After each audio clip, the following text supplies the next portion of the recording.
সুপ্রিয় দর্শক, আমরা চলে এসেছি কুষ্টিয়া সেই বিখ্যাত দরবেজি লালন শাহ ফকিরের মাজার শরীফে। এটা দেখতে পাচ্ছেন কুষ্টিয়া সেই লালন শাহ ফকিরের মাজার শরীফের মূল যে গেট, সেই গেটটি এখানে লেখা রয়েছে মানুষ বুঝলে সোনার মানুষ হবে। কিন্তু আমরা এসেছি অনেক সকালে, যে কারণে গেটটি বন্ধ ছিল। প্রায় 8:30টার দিকে গেট খুলছে। আমরা মাজারের ভিতরে প্রবেশ করলাম।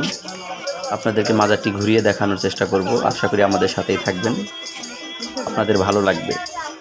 যারা লালন শাহ ফকিরের মাজারে আসেন নাই এখনও, আসবেন। এটা কুষ্টিয়াতে অবস্থিত। অত্যন্ত ভালো লেগেছে এখানে এসে। দরবেজি লালন শাহ ফকিরের মাজারের পরিবেশটা অনেক সুন্দর, দেখতে পাচ্ছেন। এটা সেই লালনের বিখ্যাত একতারাটি অনেক সুন্দর করে এখানে বানিয়ে রেখেছে, অনেক সুন্দর।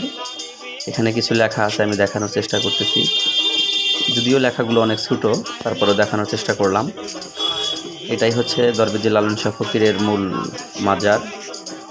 আর এখানে সামনে অনেকগুলো কবর রয়েছে, কিন্তু এটা কাদের কবর সেটা জানি না সঠিক।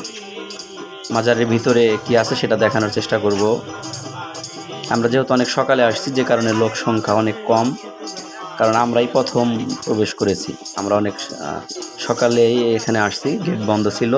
পরে অনেক সময়, প্রায় 2 থেকে 3 ঘন্টা অপেক্ষা করার পরে গেট খুলেছে প্রায় 8:30টার দিকে। বুঝতে পারতেছেন তাহলে কতটা সকালে আমরা আসছি। আর এটা হচ্ছে মাজারে প্রবেশ করার একটি রাস্তা। ভিতরে দেখানোর চেষ্টা করব, সাথেই থাকবেন।